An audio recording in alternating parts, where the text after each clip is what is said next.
कोई भी अपने घर की कंस्ट्रक्शन करवाता है या रेनोवेशन करवाता है, सबको चाहिए कि उनका घर मॉडर्न दिखे, ट्रेंडी दिखे और वो कम से कम पैसे में हो। तो आज की वीडियो देख लो, आपको डिजाइनर हायर करने की कोई जरूरत नहीं है। 10 से 12 चीजें करनी है जब भी घर की कंस्ट्रक्शन करवानी है या रेनोवेशन करवानी है। आपका घर एकदम लग्जरियस, ट्रेंडी और मॉडर्न दिखने लग पड़ेगा।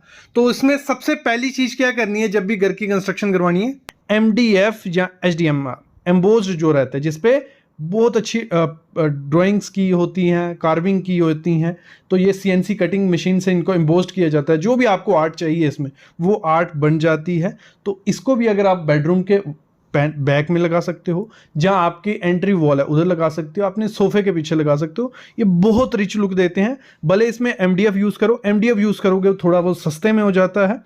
अगर HDHMR यूज करोगे वो थोड़ा कॉस्टली में चला जाता है, लेकिन HDHMR का ये फायदा होता है कि वो पानी से खराब नहीं होता है, ना उसमें टर्माइट लगता है। MDF थोड़ा बहुत चांसेस होते हैं कि पानी से खराब हो जाएगा। MDF का जो आपको खर्चा पड़ जाएगा वो 200 से 250 रुपये पर स्क्वायर फीट के हिसाब से पड़ जाएगा, लेकिन फिर उसके ऊपर हमें पेंट भी करना पड़ता है। तो ऑप्शन होते हैं दो पेंट के, ड्यू की कोटिंग करवाइए या PU की, ठीक है, ड्यूको की या PU की, दोनों में से। तो वो आप करवा सकते हो। उसका आपको अगर ड्यूको करवाते हो वो सस्ता हो जाएगा 200-250 रुपये पर स्क्वायर फीट में, लेकिन अगर PU करवाते हो वो थोड़ा कॉस्टली होता है, 350 से 550 रुपये पर स्क्वायर फीट के हिसाब से। मतलब अगर एम्बोज्ड MDF या HDMR लगाना है आपको तो पर स्क्वायर फीट आपको खर्चा पड़ जाएगा 400 से स्टार्ट होगा, 1200-1300 रुपये पर स्क्वायर फीट के हिसाब से पड़ जाएगा। लेकिन बहुत अच्छी रिच लुक देता है। जो आपका मेन मास्टर बेडरूम है वहां लगा सकते हो। वहां आपको नहीं लगाना है तो आपकी जो एंट्री वॉल रहेगी वो थोड़ी वाइब्रेंट सी रहनी चाहिए, तो उसमें ये इसको आप लगा सकते हो। ये हमारी SS की रेलिंग यूज करते थे हम लोग, या हमारी वुडन की रेलिंग यूज करती थी, वो पुराने जमाने की बात होगी। सबसे पहले आ गई MS पाइप्स की रेलिंग, जो छोटी 1 इंच बाई 1 इंच की पाइप आती है। इसको बहुत क्लोजली पैक्ड किया जाता है, लोवर्स की तरह बनाया जाता है, और ये बहुत अच्छी लुक देती है आपकी पैरापेट रेलिंग को भी, आपकी स्टेयर रेलिंग को भी। तो इसको यूज कर सकते हो। थोड़ा बजट अच्छा है तो ब्रास रेलिंग से अच्छा इस समय कुछ नहीं है, तो आप ब्रास रेलिंग के साथ जा सकते हो। बहुत प्रीमियम और रिच लुक आपके घर में आएगी अगर ब्रास रेलिंग लगवाते हो। ना मेंटेनेंस की जरूरत है, लेकिन दिखेगी भी अच्छी। और साथ ही साथ आप जा सकते हो CNC कटिंग शीट्स के साथ, जिसमें सिंपल से पैटर्न अगर आप बनाओगे तो वो भी बहुत प्रीमियम लुक आपके घर को दे देगी। ऐसी कुछ अगर रेलिंग लगाओगे तो एकदम लग्जरियस और ट्रेंडी लगेगी 2024 में, क्योंकि इस समय इसका ट्रेंड चल रहा है। और सिंपल और सुपर है ये, ना इसमें कुछ ज्यादा चमक दमक है, सिंपल सी रहती है। एल्युमिनियम ग्लास रेलिंग की मैं बात कर रहा हूं, और आज की वीडियो में मैं यही बात करने वाला हूं कि जो एल्युमिनियम ग्लास रेलिंग रहती है, जो एल्युमिनियम प्रोफाइल रेलिंग जो रहती है, फ्लेक्सिबल स्टोन वेनीर। फ्लेक्सिबल स्टोन वेनीर क्या है? ये प्रॉपर स्टोन से ही बना है, जो पत्थर रहता है। सबको शौक होता है कि उन दीवारों पे क्लैडिंग कराएं पत्थर की, लेकिन वो मुश्किल है क्योंकि इतने बड़े बड़े पत्थर लगाने कैसे हैं। तो उसका ये सबसे अच्छा इलाज है कि आप ऐसी स्टोन वेनीर लगाओ। ये मार्केट में आपको कितने की मिल जाएगी? 60 रुपये पर स्क्वायर फीट से स्टार्ट होती है। 60 से 120 रुपये पर स्क्वायर फीट के हिसाब में आपको अच्छी मिल जाएगी। और 1x2 की शीट भी मिलती है, 2x4 की, 4x8 की भी, जैसी आपकी डिमांड होगी। 1.5 से 2 mm मोटी होती है ये फोटो देखो, सेम लग रहा है, लेकिन इसमें आप देख रहे हो थोड़ा 3D सा आपको दिख रहा है। तो ये है रॉक वेनीर, PU फोम भी इसको बोला जाता है, आर्टिफिशियल रॉक वेनीर भी ये। और ये अलग ही लुक आपके बेडरूम को, आपके इंटीरियर को दे देता है। तो सबसे बेस्ट और ट्रेंडी ऑप्शन है ग्लास पार्टीशन। बहुत प्रीमियम और रिच लुक देता है ग्लास पार्टीशन। इसमें होता क्या है, आपके जो फ्रेम होता है वो एक तो SS का बन जाता है। आप गोल्डन में बनाइए या स्टील में या सिल्वर कलर में, किसी में भी SS का पार्ट हो जाता है फ्रेम, और बीच में ग्लास यूज किया जाता है। ग्लास आपको टिंटेड, जहाँ जो फ्लेयर्ड आते हैं, टेक्सचर्ड वाले आते हैं, वो ग्लास यूज करना है, जैसे आप सामने पिक में देख रहे हो। और इसके लिए आपको थोड़ा बजट अपना बहुत ज्यादा बढ़ाना पड़ेगा, क्योंकि महंगा है। क्योंकि PVT कोटिंग ही बहुत महंगी है, अंदर का मटेरियल इतना महंगा नहीं है। अंदर इसका मटेरियल होता है SS, स्टेनलेस स्टील होगा या MS होगा या कोई भी मेटल होगा, वो अंदर रखा जाता है, उसके ऊपर कोटिंग की जाती है। एक तो PVT कोटिंग होती है, इलेक्ट्रोप्लेटेड भी रहती है। तो इसमें क्या होता है, 2 किस्म के आपके बनते हैं, मैं समझाता हूं आपको। कुछ ये सिंपल वाला देखो पहले, जिसमें PVT कोटिंग हुई है। ये सिंपल डिजाइन है जिसमें कोई ग्लास नहीं यूज होने वाला। आप इसको स्क्वायर, रेक्टेंगुलर, पैटर्न, जो भी आप डिजाइन बनाओगे, आपको ये मार्केट में मिलेगा 1100 से 1200 रुपया पर स्क्वायर फीट के। लीनियर लेजर लाइट्स बहुत ट्रेंड में थी, शोरूम वगैरह में, ऑफिस में रहती थी, लेकिन इनका चलन बंद हो गया, काफ़ी लोगों को नहीं पसंद आया, लेकिन इस समय वो ट्रेंड में है। अगर आप लीनियर लेज़र लाइट्स लगवाते हो, जब लाइट ऑफ भी होगी तब भी वो अच्छी लुक देती है और ये सस्ते में काम हो जाता है। मतलब प्लेन सीलिंग आपको रखनी है, उसमें लीनियर लेज़र लाइट लगा दो, बहुत यूनिक सा आपको घर को बना देगी, क्योंकि प्रोफाइल लाइट तो सबने लगाई है। अगली चीज़ क्या करनी है आपको, जो हमारे वार्डरोब है, वार्डरोब में ग्लॉसी का टाइम चला गया। पहले ग्लॉसी फिनिश बहुत अच्छी लगती थी, ट्रेंड भी था और लाइट उस पर पड़ती थी, बहुत शाइन करती थी। लेकिन अभी इस समय अगर आप मैट फिनिश के साथ जाते हो तो मैट्स में आपके घर को एक अलग लग्जरी लुक मिलता है। तो आप मैट वार्डरोब रखिए, वो भी बहुत प्रीमियम सा आपके घर को बना देगा। देती है बाथरूम की जो एसेसरीज है, जहाँ आपके वॉश बेसिन की एसेसरीज हैं, नल हो गए या कुछ भी एसेसरी है। पहले क्या एसएस की स्टील कलर की मिलती थी, ज़्यादा से ज़्यादा लोग ब्लैक कलर लगवा लेते थे। आजकल उसमें काफ़ी वेराइटीज़ आपको मिलती हैं, ब्रॉन्ज में मिल जाती हैं, पिंक में मिल जाती हैं, काफ़ी कलर्स आ गए हैं। जब वो आप मैट के साथ उसको लगाते हो, एकदम से लुक निखर के आता है, बहुत प्रीमियम सा दिखता है। बस थोड़ी मेंटेनेंस का इशू रहता है, अगर मेंटेनेंस अच्छी है तो आप कलर्स के साथ जाइए, बहुत अच्छा लुक निखर के आपके घर में आएगा। अगली चीज़ होती है एसी। एसी हर रूम में लगाया, और एक एसी ऐसी चीज है जो अलग से रूम में दिखती है तो बहुत वियर्ड सी लगती है, तो उसमें भी वाइट कलर, ये ब्लैक कलर को छोड़ के और भी प्रीमियम कलर्स और ग्लास फिनिश में आपको एसी देखने को मिलेंगे, उनको लगवाइए। बहुत प्रीमियम लुक आपके रूम को देंगे, निखर के आएगा आपका रूम। चीज क्या करनी है, जो वॉश बेसिन होता है हमारा, बहुत इंपॉर्टेंट चीज होती है और डेली यूज है। और अगर हम क्या करते हैं, ऐसा कुछ वॉश बेसिन लगाते हैं, आजकल बहुत चले हैं ये वन स्टैंड जो रहता है, इसमें काफी वेराइटीज आपको मिल जाएगी।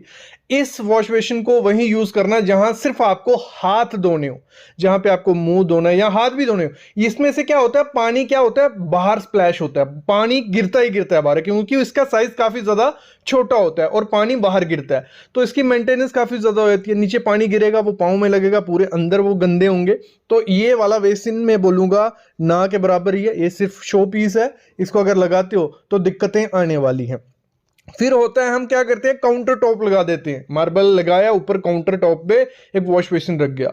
इसमें भी क्या होता है, इसमें भी मेंटेनेंस काफी ज्यादा हो जाती है, पानी बाहर स्प्लैश होता है, हाथ धो रहे हो वो स्टेन पड़ेगा बाहर, तो फिर बाहर की सफाई अलग से, अंदर की सफाई अलग से, तो वो दिक्कत रहती है। तो आपको हमेशा क्या लगवाना है, अंडर काउंटर, जो ऐसे कुछ वॉश बेसिन रहते हैं अंदर की तरफ रहते हैं, तो इनको लगाओ। इनकी क्लीनिंग अच्छी होती है, क्योंकि पानी अंदर है, सब कुछ अंदर गिरेगा, और साइज जितना ज्यादा बड़ा होगा उतना ज्यादा इजी होता है उसको मेंटेन करना। तो ये चीज ध्यान रखना। मेन डोर लगाना है, उसका साइज जितना बड़ा आप रख सको उतना रखना है। और हमेशा एक टिप मैं इसमें जरूर एक्स्ट्रा दूंगा, कभी भी इसको हार्पिक या किसी ऐसे केमिकल से यूज मत कर दे, साफ मत कर देना। तो उसका क्या होता है, एक लेयर होती है इसके ऊपर, सेरेमिक के ऊपर, कि वो स्टेन नहीं रहने देती है। जब आपने वो हार्पिक या कुछ यूज कर लिया, वो लेयर निकल जाती है और स्टेन इसमें चिपकने लग पड़ता है। तो ये चीज है। और कंपनी का, हमेशा कंपनी का लेना, लोकल कंपनी का लोगे तो उसमें होता क्या है, वो सही से बना नहीं होता है और उसमें आपका स्टेन साबुन रह जाता है, वो दाग निकालना बहुत मुश्किल हो जाता है। तो ये चीज हो गई, इससे इसको ऐसे करना है। अगली चीज होती है, लोग हम अपने घर में क्या, बेड हो गया, सोफा हो गया, बहुत मतलब बना रहे हैं, और हम लोग गलती क्या कर रहे हैं, लाइटर शेड ले लेते हैं, वेलवेट सब यूज आजकल मोस्टली सोफा या बेड में वेलवेट यूज कर रहे हैं, लेकिन क्या करते हैं, लाइटर कलर लेते हैं। लाइटर कलर आपको कभी नहीं लेना है। लाइटर कलर लोगे, उसमें हाथ रखोगे या कुछ डस्ट गिरेगी, वो स्टेन जाने नहीं वाले हैं, स्टेन दिखेंगे। तो आपको डार्कर कलर लेने हैं थोड़े इसमें, और साथ ही साथ ऐसा लेने हैं जो वाटर रेपेलेंट हो। फैब्रिक होता है जो, या जूट फिनिश फैब्रिक आता है, तो ऐसे फैब्रिक जो रहते हैं इनमें इतनी ज्यादा स्टेन वो वगैरह नहीं दिखते। हम लोग वेलवेट यूज करते हैं और लाइट कलर लेते हैं, तो वो दिक्कत आ जाती है। अगर आपको वेलवेट ही यूज करना है, लेकिन उसमें ये करना थोड़ा डार्क कलर लो जिसमें आपको डस्ट नहीं दिखे, तो ये पहले सोचना पड़ता है, नहीं तो दिक्कत आने वाली है। चीज क्या होनी है, कभी भी ड्राइंग बनाने जाओ, आर्किटेक्ट से पूछो वो कौन कौन सी ड्राइंग देगा, मतलब क्या क्या देने वाला है। वो आपको 2D प्लान देगा। 2D प्लान क्या हो गया, सिंपल आपका लेआउट होगा कि कमरा यहाँ है, प्लिंथ आपका यहाँ है। आगे मैं रेट बताने वाला हूँ कि कितना खर्चा पड़ जाता है एक प्लान बनाने का, ड्राइंग बनाने का। क्या 2D प्लान देगा। दूसरा फर्नीचर लेआउट होता है। कभी भी 2D प्लान मत बनाओ, सिंपल वो प्लान मत बनाओ कि आपका कमरा कहाँ है, आपका रूम ये है, उसके साथ फर्नीचर लेआउट जरूर लो कि आपका बेड कहाँ आएगा, कितना एरिया बच रहा है, फिर एग्जैक्ट आइडिया आपको लगता है कि आपके रूम में जगह कितनी बचेगी। आप प्लान ले लेते हो, बाद में जब बेड लगाते हो, अलमीरा लगाते हो, जगह ही नहीं बचती है ना चलने की फिरने की। तो अगर सिर्फ 2D प्लान भी बनाना है, साथ में फर्नीचर लेआउट ले लो। अगली चीज होती है, हम जो बाथरूम में टाइल लगाते हैं फ्लोरिंग में, वो हम सेरेमिक यूज कर लेते हैं या मार्बल यूज कर रहे हैं। तो सेरेमिक मार्बल पानी सोखता है, आपके बाथरूम की टाइल में स्टेन कभी जाएंगे ही नहीं। तो कभी भी सेरेमिक टाइल या आपको मार्बल अपने बाथरूम की फ्लोरिंग में यूज नहीं करना है। आपको यूज क्या करना है, विट्रीफाइड यूज करनी है, और ऐसी करनी है जिसपे स्लिप नहीं लगती है। स्लिप रेजिस्टेंट वाली काफी टाइल आती है विट्रीफाइड में भी। बड़े प्लैंक लगाओगे, उसमें क्या होता है, सफाई इजी होती है। जितने ज्यादा जॉइंट होंगे उतनी जॉइंट में मिट्टी फंसती है, उतने ज्यादा वो खराब दिखते हैं। जैसे ये टाइल है, इसमें ज्यादा जॉइंट है कि 1x1 की टाइल है, तो इसमें डस्ट घुसी रहेगी, बहुत खराब दिखता है। इसकी मेंटेनेंस आपको करनी पड़ेगी। दूसरी चीज है, स्लोप में ध्यान देना।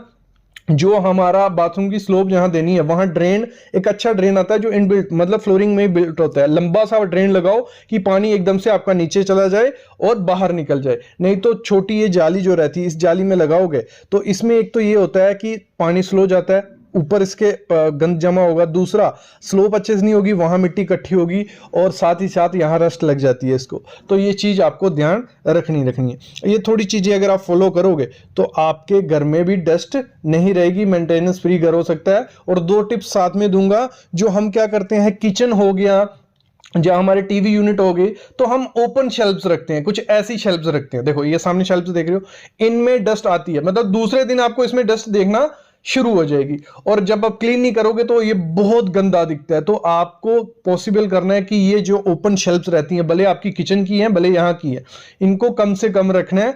और इनको बंद कैबिनेट जो आते हैं वो रखोगे तो इतना ज्यादा दिक्कत नहीं आएगी। दूसरा, जो रग्स हम यूज करते हैं, नीचे फ्लोरिंग पे रग्स रखते हैं, जो फर वाली रग्स होती हैं, जहां ऐसे पैटर्न होते हैं, इसमें डस्ट घुस जाती है और इसको डस्ट को निकालना इतना ज्यादा मुश्किल हो जाता है कि मतलब आपको रग फेंकनी पड़ेगी, साफ नहीं होगी। तो पॉसिबल करो ये फर वाली रग्स को ना बोलो, जो सिंपल प्लेन रग्स आती हैं उनको लगाओ। और आजकल बहुत सारी आ गई हैं जो स्टेनलेस हैं, तो जो मतलब कॉटन फैब्रिक की आती हैं, तो इनमें क्या होता है, डस्ट इतनी जल्दी घुसती नहीं है और इजी साफ भी हो जाती हैं। एमएस या स्टील डोर इस समय सबसे ज्यादा यही चल रहे हैं। इनके आप लुक देखो, बहुत अच्छी लुक मिलती है। काफी कंपनीज हैं जो इनको बनाती हैं। टाटा प्रवेश हो गया, जहाँ ये सामने जो कंपनी आप देख रहे हो, यहाँ ये कंपनी, यहाँ ये कंपनी, हर एक कंपनी अपने टाइप के एमएस स्टील डोर बना रही हैं। आप इनको लगाओ, बहुत प्रीमियम लुक मिलती है, लकड़ी की तरह लुक मिलती है, सिक्योरिटी भी अच्छी रहती है, इनकी लाइफ भी बहुत ज़्यादा है ना। ये इतनी जल्दी आपके टर्माइट से ख़राब होंगे, बस पानी का थोड़ा रहता है, लेकिन अच्छे से अगर पॉलिश पेंट इन पे किया हुआ है तो पानी से भी इतनी जल्दी ख़राब नहीं होती। बस अगर आप अपनी बालकनी को बेस्ट, लग्जरियस और ट्रेंडी दिखाना चाहते हो, फॉल सीलिंग पे बहुत ध्यान देना है। क्योंकि जो फ्रंट से कुछ कोई भी देखेगा हमारी, तो हमारी फॉल सीलिंग बहुत रोल अदा करती है अच्छा दिखने में। तो इसमें क्या ऑप्शन हो जाते हैं हमारे पास।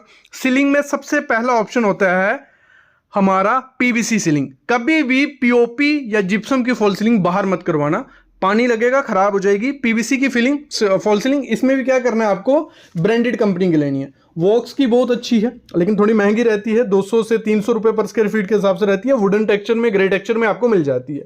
दूसरा ऑप्शन हमारे पास इसमें होता है एसीपी शीट्स या एचपीएल शीट, दोनों में से एक भी लगा सकते हो। लुक देखने में दोनों अच्छी लगेगी। एचपीएल शीट की थोड़ी क्वालिटी अच्छी होती है, लेकिन वो 300 से 350 रुपए पर स्क्वायर फीट के हिसाब से मार्केट में मिलती है। उसके ऐसे लगाते हो ग्रे या ब्राउन, बहुत रिच लुक देंगे। एसीपी थोड़ी सस्ती आ जाती है, 200 से 250, ना पानी से खराब होती है ना धूप से, ठीक है। पीवीसी का थोड़ा दिक्कत रहती है कि थोड़ा धूप वगैरह से खराब हो सकती है। या मैं रिकमेंड करता हूं प्लेन सीलिंग रखो, बहुत रिच लुक वो भी देती है कि आपकी प्लेन सीलिंग है, पीओपी वगैरह करवा लो, उसके ऊपर लाइट्स के साथ खेलो, बहुत अच्छी लाइट्स आती है। मैं आगे आपको बताता हूं क्या कर सकते हो। एक और ऑप्शन हो जाता है, जो पीवीसी टाइल्स आती हैं वो आप अपनी सीलिंग में लगवा दो, तो पीवीसी टाइल्स भी बहुत अच्छी लगती हैं सीलिंग में।